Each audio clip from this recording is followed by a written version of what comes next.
Atomic Heart is a first-person shooter action video game developed by tight-lipped Cyprus studio Mundfish.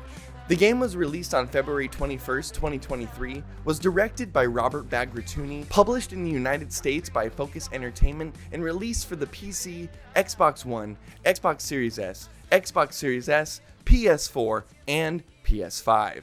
And while the game is self-described as an adventure role-playing action game with a closed world which takes place in an alternate Soviet Union of 1955, contrary to what Mundfish wants you to think, Atomic Heart is a pretty by-the-books narrative-driven first-person shooter video game that also happens to have a slight open-world component to it, or as Mundfish likes to call it, a closed world, which from my knowledge isn't really a thing. Really quick, I want to make sure we're all on the same page here. An open world game does not explicitly imply a game in which you can go wherever you want necessarily. Rather, it's a game that allows the player to complete an objective in many different ways.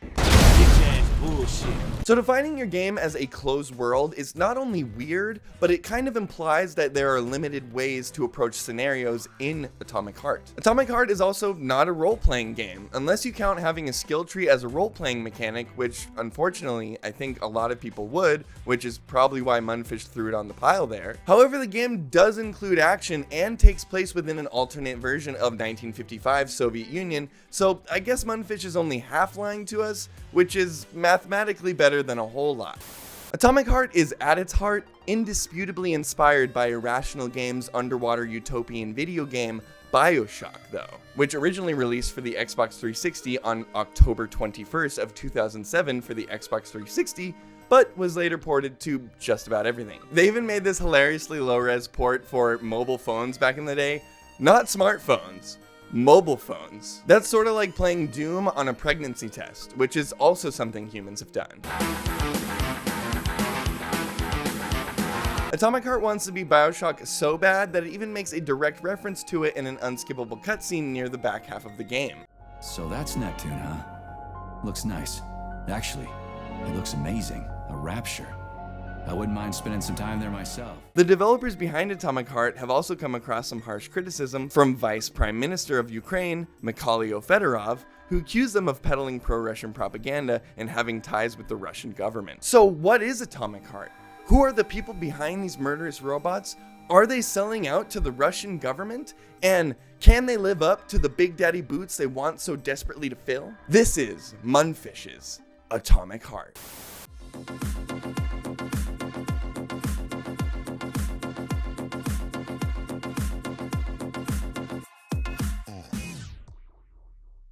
In Atomic Heart, you take control of Major Sergei Nechayev, or better known by his codename P3, who has been tasked to help other major character, Dr. Dmitry Sechenov, during the launch of his neural network, Collective 2.0. P3 served in World War II until he was blown to bits, and then put back together by Sechenov with fancy futuristic alloy to replace his bones and polymer implants to enhance his fighting capabilities. I should add that in this alternate universe, Sechenov has created this plastic storage device called Polymer that has pretty much changed the entire world. Polymer was then used to create cold fusion reactors, which paved the way to Russians' advancements in robot technology and the collective system that basically ties every robot to the same network so they can be more efficient or whatever. You'll notice that Atomic Heart is littered with science fiction mumbo jumbo all over the place, so watch your step. Using these devices called Thought, humans are supposed to be able to control these robots with pure will thanks to the launch of Sechenov's Collective 2.0. The launch of the new collective system is the reason for the festivities at the beginning of the game, as it is supposed to usher in many new opportunities for humankind. During the opening intro, the player is also introduced to a talking glove given to P3 by Sechenov named Charles, who is not only P3's faithful companion, but also provides us with superpowers to blast robots to bits with. They never really explain why Charles was given to P3, or why Charles allows you to shoot ice from your fingertips, but if they're comparing this game to BioShock, and clearly I think that's what Mundfish wants me to do, he's basically this game's equivalent to Plasmids, except far less varied in its execution. After a very lavish intro showing off all of Mundfish's investment money, P3 is taken to the top of Sechenov's office, where we are told he is too busy to meet with us. But before we leave on our first mission to Facility 3826, we meet the big-breasted ballerina twins, Left and Right, who give P3 a key to get into the facility. A short trip and a BioShock Infinite reference later, later, P3 is attacked by robots near the facility who have absolutely lost it all of a sudden and are killing anyone and everyone they can get their hands on. Sechenov chimes in to tell us that this was caused by lead engineer on Collective, Petrov, who hacked into the system and made all the robots start killing humans, giving P3 his first mission to find Petrov and bring him to Sechenov with his access codes intact, kicking off the events of Atomic Heart.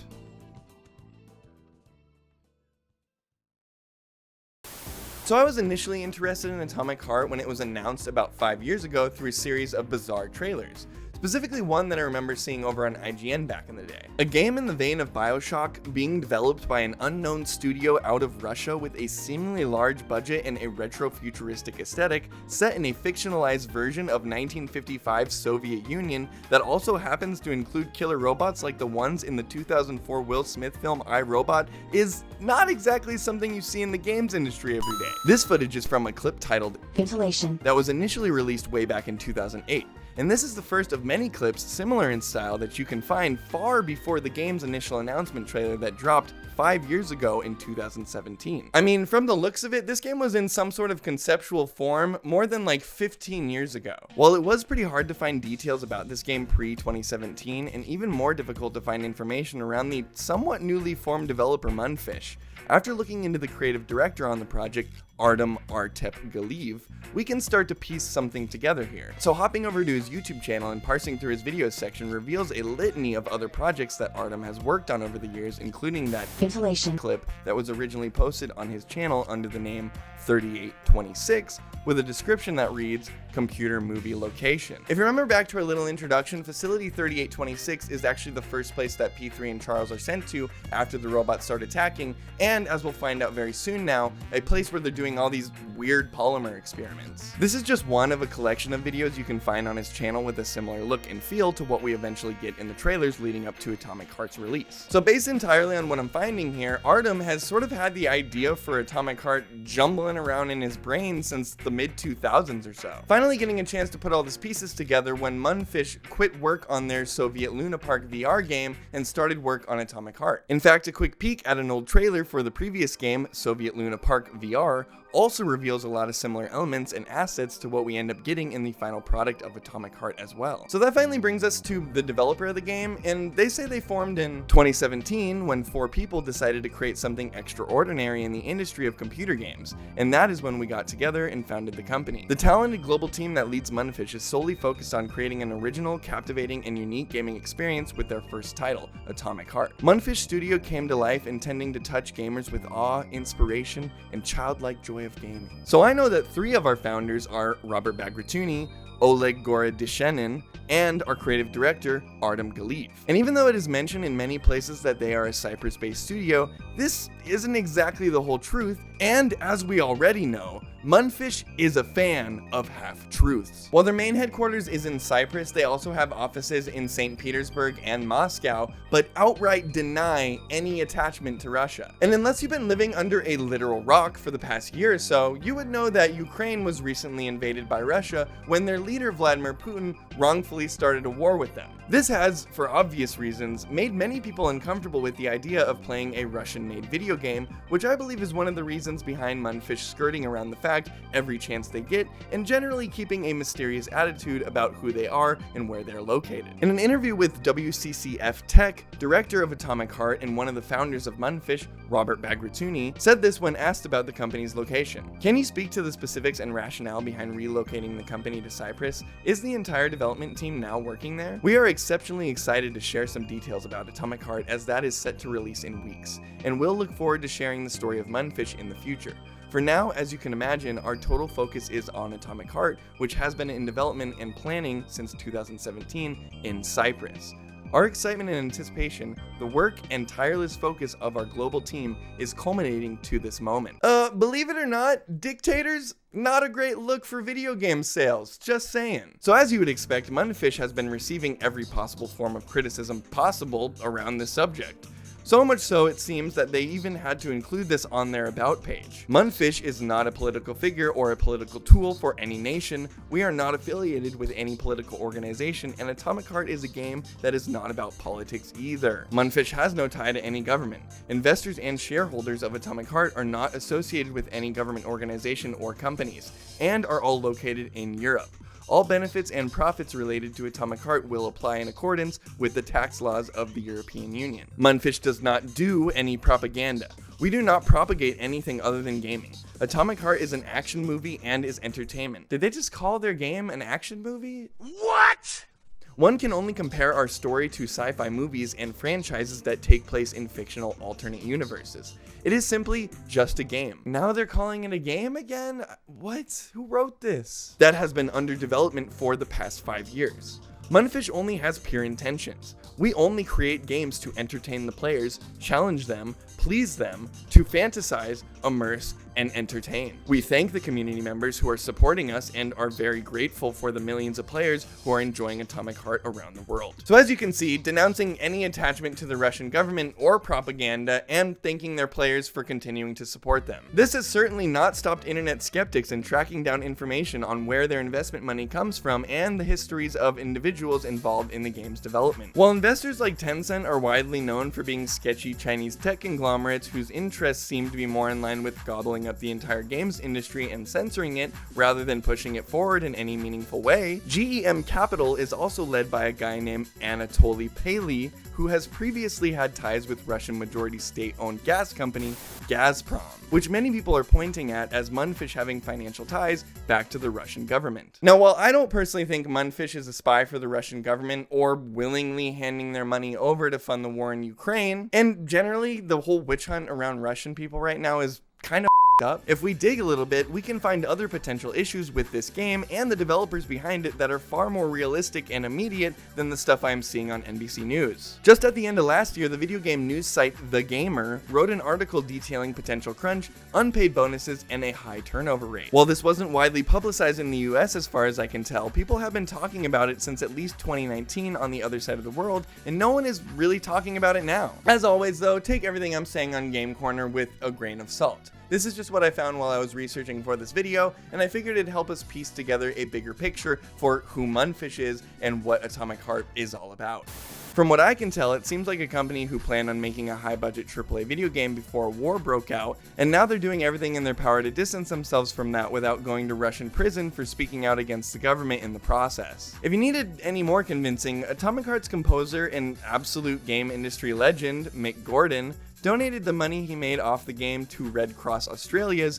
Ukraine Crisis Appeal, saying, "I believe it is important to separate the actions of a government from the actions of individual citizens. The talented team at Mundfish has worked hard for many years to create a unique and imaginative project, and I am grateful for the opportunity to have contributed to it. The game is truly an international effort, with 130 developers contributing to the project from more than 10 different countries. I deeply respect the artistry and creativity that went into the development of Atomic Heart, and I am grateful for the opportunity to work with the Mundfish team. I also have a strong ethical and moral obligation to help those in need and stand up for what I believe is right. I hope that by making my donation public, I can also encourage others to consider making a difference." I think ultimately being conscious of our decisions is a good thing, and holding empathy for people who are trying to live in a tyrannical state is important too, but make whatever decision you think is best for you in the long run. As someone who has played this game to completion though, the fear-mongering around whether or not the game is promoting Soviet ideals is a bit comedic to me. The game is nowhere near good enough or deep enough for anyone to take much more from it than The big boob lesbians were cool, I guess. let alone becoming pro-Putin supporters, so maybe we should just chill out a little bit. The bottom line is that Atomic Heart has some really great moments throughout its runtime. Its satirical take on a utopian-style community can be wacky and very pretty to look at, but lacks cohesion among its parts. Atomic Heart ultimately tries to be too many things, and doesn't exactly excel at any one of them, choosing to take a more scenic route through its lavish aesthetics rather than hone in on its core gameplay loops. While some of the enormous front and back loaded set pieces are sights to behold, they give way to a weighty yet sloppy combat system, some jaw-dropping dialogue, Yeah, weird science, huh? It's like we're living in sci-fi times or something. Bizarre technical issues, and literally shoving the player underground every chance they get. Seriously, you have this beautiful and meticulously made closed world, and then you delegate most of the side content and the majority of the big story beats to happening underground, which sort of blends together in my memory a bit. Not even that there aren't some interesting things to see underground, or that the closed world is even a particularly fun portion of the game. Just as a game so set on looking expensive, it blows my mind that you delegate this portion of the game to purely liminal space. So back to P3 and Charles, who just escaped near death after robots, who are connected to the neural network Collective 2.0, are supposedly turned evil by lead engineer Petrov, attacking us on our way to Facility 3826. Our boss Sechenov has not only given us this information, but also gives us the quest to hunt down Petrov and bring him back alive so they can get the codes they need from him to stop this whole mess. As we make our way into Facility 3826, we are introduced to Granny Xena, who ultimately is not a very important character, but she does have a wicked attitude. 30 seconds until we're fucked, sonny boy. Royally fucked. Not long after meeting Granny Xena, we also run into key character Dr. Larissa momentarily, who you should know is in a relationship with Petrov, the guy we happen to be hunting down right now. You will also stop by your first safe room, which are marked by these lit up doors, and inside them there are save points, usually a chest with some items to scavenge, and a flirty AI vending machine, Nora. Nora not only wants to jump P3's bones every time she sees him. Oh, what a stud! I can't get enough jumps. Let me tie you to the bed, baby. But she also allows P3 to craft consumables, upgrades, and weapons for use in battle. They also play this absolute banger of a track that I'd often just listen to instead of actually buying things from Nora.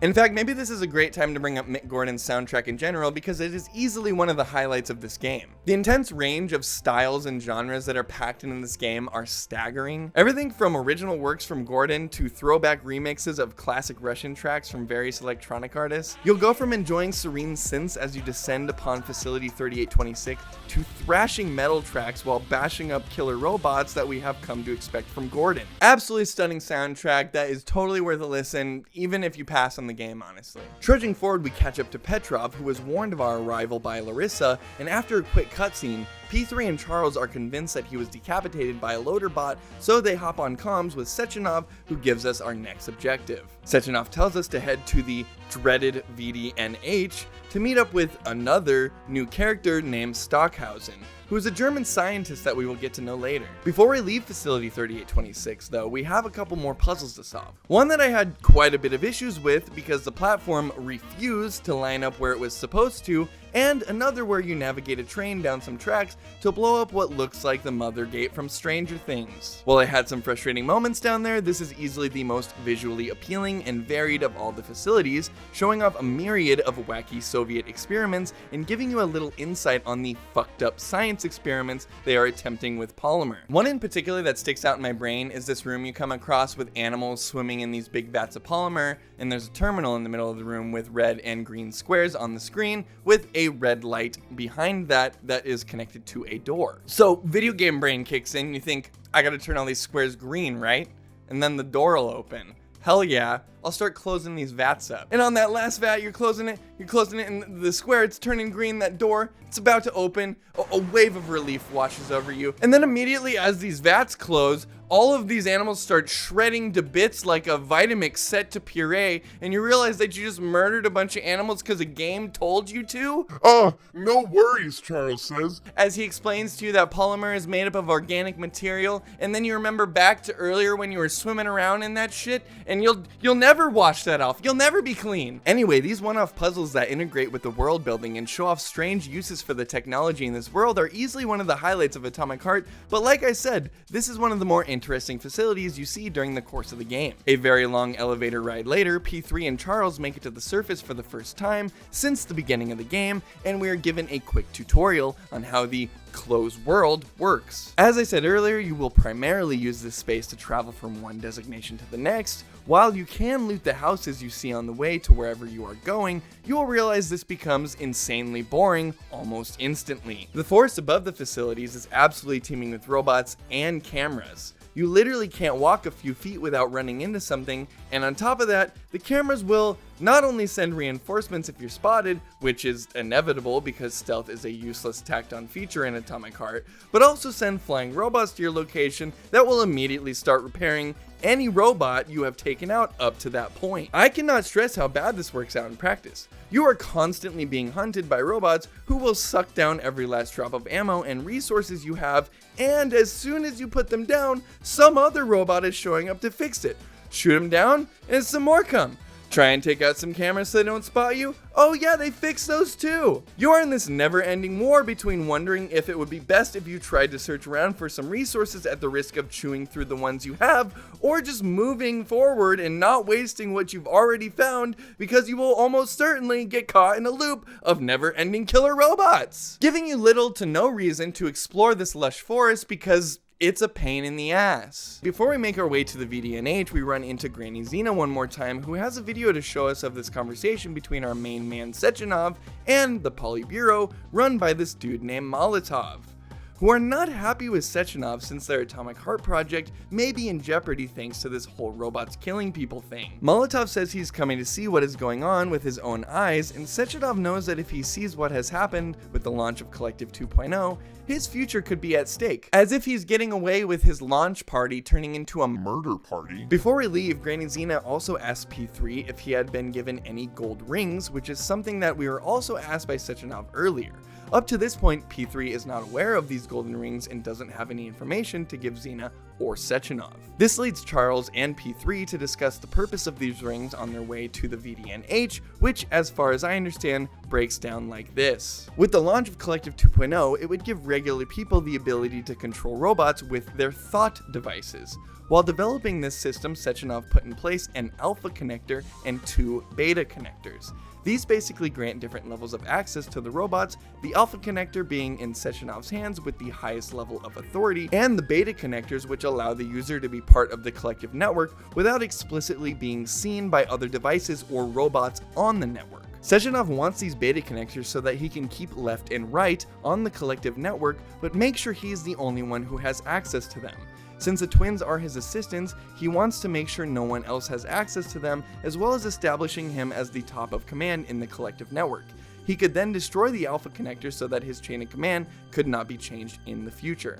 All this speculation between P3 and Charles on Sechenov's true intentions has made P3 pretty wary of Sechenov as he starts to wonder who is at fault for this situation and is trying to capitalize on it to potentially gain power after everything is said and done. After a flashy boss fight, we make our way down into the VDNH, which was easily one of the worst parts of the game in my experience. So I haven't really touched on the technical issues a whole lot in the review up to this point, but my god is it a mess. A couple hangups here, a crasher here, two there, nothing I wouldn't expect from a brand new studio making a AAA video game. But oh man, nothing would prepare me for the frustration that I had to go through in the VDNH. First things first, visually speaking, the VDNH has some pretty nice moments actually. These museum-like rooms and big open space connecting all the corridors really show off Mundfish's aesthetic eye. Unfortunately, this design did not translate to gameplay or technical prowess. I not only had the game crash on me 4 times, but was also soft-locked and hard-locked into different rooms which I had to load previous saves to get out of, turning what should have been a fairly quick portion of the game into a multiple-hour hellhole. Basically, to get out of the VDNH, you have to find all the missing pieces of this nice robot lady here. You find these pieces scattered around the VDNH by killing waves of enemies in small rooms before you can move on to the next one. The hard lock is one thing. Obvious technical bug that got a zombie trapped in a wall where he disappeared, making it so that the door is never triggered to open. The soft lock was blatantly bad design, however, once again being locked in a room where you have to kill every enemy before being allowed to move on, and they did not provide any health or ammo upon entering the room. Unfortunately for me, this was the first room I walked into after learning I had to fix the robot, so I wasn't entirely sure what I was getting into. Along with not having been to a save point recently and figuring I had to keep moving forward to find more resources, I unknowingly walked into a trap with very little health and ammo. I did not want to admit defeat, so I tried to push my way through this section a few times, ultimately deciding there was no way for me to pull this off, but it wasn't until that moment that I had realized the game checkpointed upon being locked in this room, forcing me to load an old save or be trapped forever. Generally, when you lock a player in a room and force them to fight waves of enemies, you would, if nothing else, provide them with some sort of creative ammo or health pack on the wall so that they can survive this long fight, even if they just happened upon this section of the game. Not Atomic Heart! Very little, even if anything, falls off the robots, making this a rage-inducing experience. On my way back to this room, you can even see me doing things like standing on milk crates so I can bash the tops of robots' heads in without them hitting me to save things like precious ammo and health. I'll be happy to place a little bit of blame on myself here. I should have been more prepared for that room. That being said, I truly had no clue what I was in store for and was really tired of wasting my valuable resources to craft things like health and ammo. This doesn't even scratch the surface of how the AI controlled enemies are designed in a way where they will swarm you on all sides, which locks P3 physically between robots and a piece of the environment where they will happily wail on you till you spill out on the floor. I wouldn't normally bring something like this to attention because at first I thought it was a me thing, but this happens so often, the only rational explanation is they just didn't think through the combat scenarios that far. This tiny issue bleeds into a lot of other problems I have with Atomic Heart up to this point, from the somewhat meaningless closed world with herds of enemies around every corner, to some of the enemies being straight up bullet sponges and resources being overly scarce. It makes for an awfully frustrating experience after the shine wears off. Finally, moving on, P3 and Charles assemble the nice robot lady who gets us through the big door and onto our next big cutscene. This time having us meet face to face with Molotov and his Soviet soldiers who offer to take us somewhere we can discuss everything going on. Until P3 goes all sleeper agent on their asses, losing consciousness and killing everyone in the room before waking up. During this quick intermission, we are shoved into this dreamland sequence that happens periodically throughout the game. While there is more around these dreamland moments we will have to get into later, they often are obtuse spectacles with little more to do than move forward from one attraction to the next. When P3 regains consciousness, he awakes to Sechenov and Stockhausen, who lie to P3, telling him that robots killed Molotov and the guards, but left him so that they can explain that whole part of the narrative to you later down the road. For now, Sechenov orders the twins to take care of Molotov's body so they can use this red polymer that they call the Jelly Man to dissolve Molotov's body and store his consciousness inside the polymer. Now that we're getting some fat cat gangster vibes from Sechenov, we find out that Petrov is still alive and he's down the road in a science facility with Larissa. Another long elevator ride and a quick walk later, P3 and Charles are captured periodically by Petrov and Larissa, where we watch a quick cutscene showing us that Petrov has been lying to Larissa to get her to help him. Petrov had told her that the robots started attacking because of a malfunction, but after P3 calls him out, the truth comes out, and we realize that Petrov did hack Collective and tell the robots to attack because otherwise no one would have found out about Sechenov's plan. Larissa storms out, Petrov follows, and P3 lets himself loose and off on a wild chase to capture Petrov. Another boss fight later, we catch up with Petrov, who never found Larissa, and in his fragile mental state, kills himself, but not before handing over the beta connectors to P3, those gold rings we were asked about earlier. This initiates another boss fight, and afterwards Sechenov sends us a box to put Petrov's head in, with the new mission being to bring his head to Stockhausen at a lab so that he can extract the codes to stop the rampaging robots out of his decomposing brain. But not for long, because Larissa was right behind us with a grenade, knocking out both P3 and Stockhausen long enough for some polymer to dissolve Stockhausen and kill him. Larissa wakes up P3 and Charles to apologize for almost blowing them to bits, and in return will explain her side of the story to you. But first, we have to meet her at a lighthouse on the far side of the map. On our way there, we lie to Granny Zina and Sechenov about having the beta connectors on us, throw them into the ocean, fight another boss battle, and before being ripped to shreds by some flying robots, are saved in the nick of time by Sechenov, who successfully extracted the codes from Petrov's head and turned off the robot's attack mode. He gives P3 his final mission to come back to his office for a checkup before taking a nice long vacation from it all, but not before P3 finds out what Larissa has to say. If you weren't already wondering why these labor robots have attack modes, well, you're ahead of the story, smart.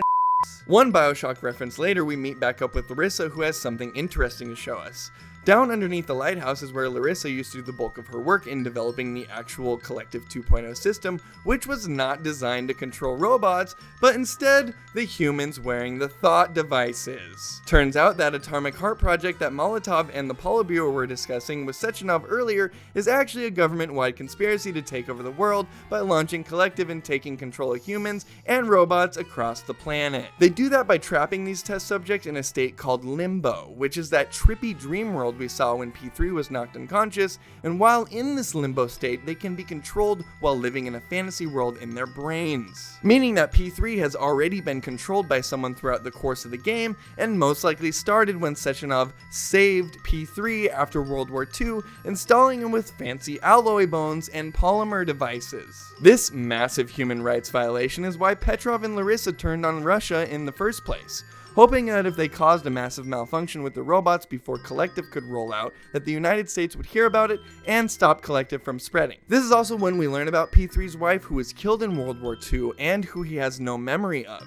This is because when Sechenov installed the polymer implants, he also removed all memories of P3's wife. Sechenov attempted to save P3's wife's consciousness, but was unable to, instead imprinting left and right with her professional skills, martial arts, and ballet. On top of that, it's also discovered that Charles is not a glove stuffed with a snarky AI sidekick at all, but instead the consciousness of world-renowned Russian scientist and previously close friend of Sechenov, Sharatin Zakharov. Sechenov killed Zakharov and put him in some polymer to dissolve his body and trap his consciousness into a glove, basically forcing him to help P3 carry out his plans. P3 wonders why Sechenov wouldn't just kill Zakharov, and Larissa explains that Sechenov would rather keep you around to be used when he needs you than off you completely. Which is some pretty bad explaining, Mundfish. Way to just skirt around Zakharov's backstory there. Also, why does Sechenov care so much about P3's wife? It seems like there was sort of like a love triangle there, but they never really explain it completely. It sort of just comes off as Sechenov being like a creepy bad guy who gets off on left and right and just wants to make P3's life miserable. This gigantic information dump is not only backloaded instead of giving you more gracefully throughout the runtime of the story, and also fails to fully explain some of these bigger plot elements. After that long-winded explanation, we start to make our way back up to the surface, but before we make it, P3 loses control once again and murders Larissa. You then very randomly wake up in the care of Granny Xena on a floating platform, where Granny Xena tells you that she is your mother-in-law and tries to convince you to take a final stand against Sechenov. Atomic Heart then gives you the one choice in the game of these two endings: deciding to kill Sechenov and stop him once and for all, or moving on with your life. If you choose to kill Sechenov, P3 and Charles zipline back down to Sechenov's office, fight left and right, and end this once and for all. But psych! Before we kill Sechenov, Charles comes clean and reveals to us that he has been playing us the whole time. That's right, your only friend, A glove. was lying to you the entire time, informing P3 that he was the one that made you go into limbo, killing Molotov and Larissa, shocking P3 till he blacks out, and then escaping the glove to merge with the Jelly Man, killing Sechenov, and smashing the Alpha Connector while he's at it. We get one last scene where we see P3 wake up in limbo, making me assume that Charles is controlling P3 and using him as a tool in his future plans. Bummer, dude. Turns out the Atomic Heart project actually has no mention of mind controlling people, and it was Charles' idea the whole time to use Collective as a way to take over the world. Charles was manipulating P3 to make you think Sechenov was the bad guy so that you would help him to kill Sechenov and take over without ever knowing he was up to no good. Not that Sechenov or the Atomic Heart project were good either, as it is detailed as a strategic effort between the Politburo and Sechenov to launch these robots all over the United States, have them kill as many people as they can, and take over important locations like nuclear power plants and military bases, effectively giving control to the United States over to the Soviet Union. Charles wanted Molotov dead so there would be less people standing in his way to power, and Sechenov knew that if the Politburo found out about Molotov dying, he would end up in prison or dead, so he used the Jellyman to cover it all up, opening up the door for Charles to manipulate you at every turn, like when he got P3 to throw the beta connectors in the ocean, eventually getting him in Sechenov's office, allowing him to get revenge on Sechenov for killing him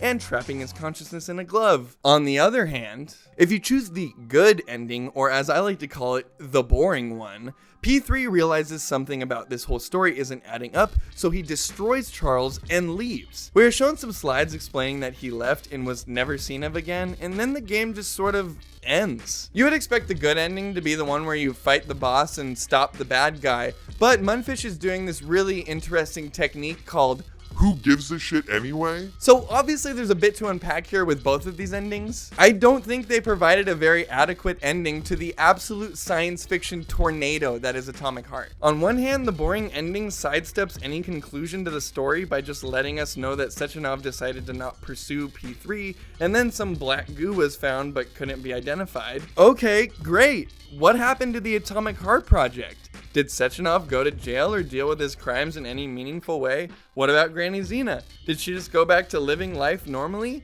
I can't imagine after all of that she just wanted to go back to farming on her floating island. Also, are we really supposed to believe that P3 just gets away scot-free? His brain is still all fucked up. What if something goes wrong and he kills people again? This dude just isn't living a normal life all of a sudden, right? Then, on the other hand, we have the bad ending, which is far more interesting in conclusion and gives us, if nothing else, a more impactful experience than the former, with a real final boss fight and even a post-credits like scene.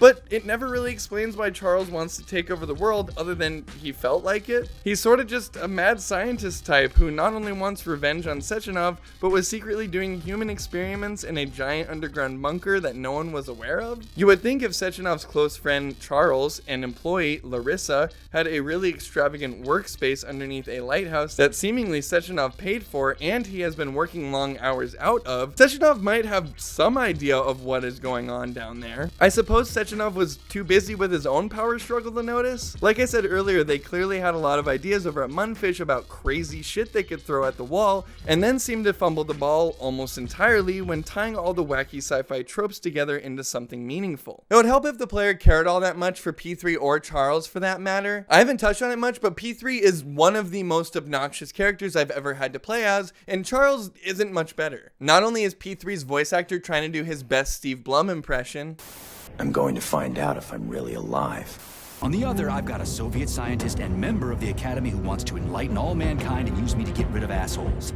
he has some of the worst dialogue ever written into a AAA video game. Their attempt at making him sound like he came straight out of 1955 is a bad tongue-in-cheek take on the action hero whose best catchphrase is crispy critters. On top of that, neither of these characters shut up. So not only is it a chore to listen to Charles and P3 talk throughout the entirety of the video game, but you end up wincing every time P3 goes too long without uttering his catchphrase because you know it's right around the corner. Atomic Heart is, if nothing else, a bold and unique game made by an absolute newcomer in the industry, so it is somewhat noteworthy and easily one of the stranger stories to come out of 2023. Video games are hard to make, let alone a brand new IP in the AAA space from a lot of people who have never made a game before. I would love to leave it at that, but I ended up finishing Atomic Heart frustrated and not wanting to pick it up again because of how genuinely unfun it can be at times. The game ultimately feels as though it had too many cooks in the kitchen, too many ideas and not enough cohesion or direction between those elements, and that would make a lot of sense considering the insanely long development cycle this game has undergone.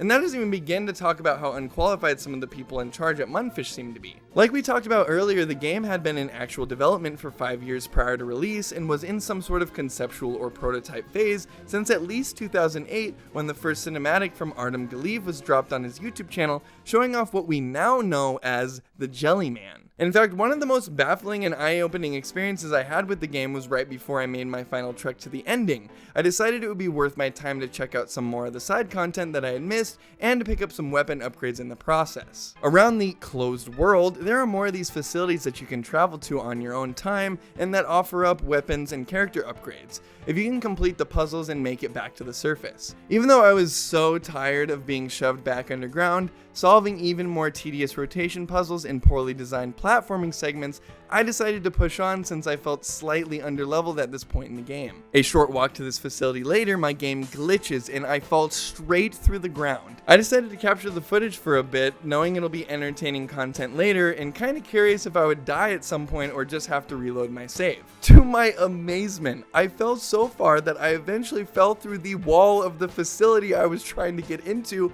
and popped out the other side totally unharmed. This absolutely blew my mind that the facility was quite literally placed and loaded under the map like it was, and figured I should make my way through it even if I get to the end and have no way to come back to the surface, you know, for science. So I make my way through the facility, collecting all I can and spending way longer trying to platform through this section than I feel comfortable telling you about, and eventually making it to the end to find this. A giant black hole where the elevator's supposed to be. Presumably because I didn't ride the elevator down here, instead choosing to fall through the crust of the earth and popping out a wall after falling the length of the Empire State Building. So once again, out of the curiosity and for science, I walk into the black space, find that I can stand on it, locate an action prompt where the elevator button is supposed to be, and then ride my imaginary elevator all the way to the top to the surface. Somehow not completely and utterly breaking the game, and summing up my feelings around the whole experience in one go. Initial interest, followed by long stretches of frustration, wasted time, and ultimately culminating in baffling amazement. Atomic Heart is not a terrible game, but it's a game that is hard to recommend to just about anyone who doesn't have a high tolerance to bullshit. I'm personally glad that this game is on Game Pass because I would have been a bit disappointed to have spent $60 on this and have gotten a 17-hour experience like that. Luckily for Mundfish, they already got a paycheck from Game Pass, they clearly have plenty of investors interested in Atomic Heart, and are already in planning phases for Atomic Heart 2 from the sounds of it. Overall, the game has a pretty great soundtrack, some weighty combat, and genuinely impressive visuals. But from the technical issues, which are abundant and game-breaking at their worst, to game mechanics and scenarios that are poorly thought out and implemented, Atomic Heart more often feels like a game that doesn't really care what you think about it as long as it's loud and trendy. While I don't think the game is overtly expressing Soviet propaganda and we don't exactly have a clear answer on where their money is going, there is a clear appreciation in telling a story focused on Russia and Russian characters. I do believe they have talent over at Mundfish and could potentially make something good down the road, but this isn't the game that marketing would have you think it is. That all being said, clarity is not something Mundfish has shown to be open to, and their ties to concerning companies like GEM Capital and Tencent are undeniable. If you are interested in giving the game a shot and forming your own opinion, I would highly recommend buying into Game Pass instead of buying a $60 copy of the game. And for anyone else, you may just want to let this Mundfish go and see what they have for us next time. For now, I'm Brandon Gilligan. This was Game Corner's review on Mundfish's Atomic Heart. Thanks for watching, and have a kick-ass week.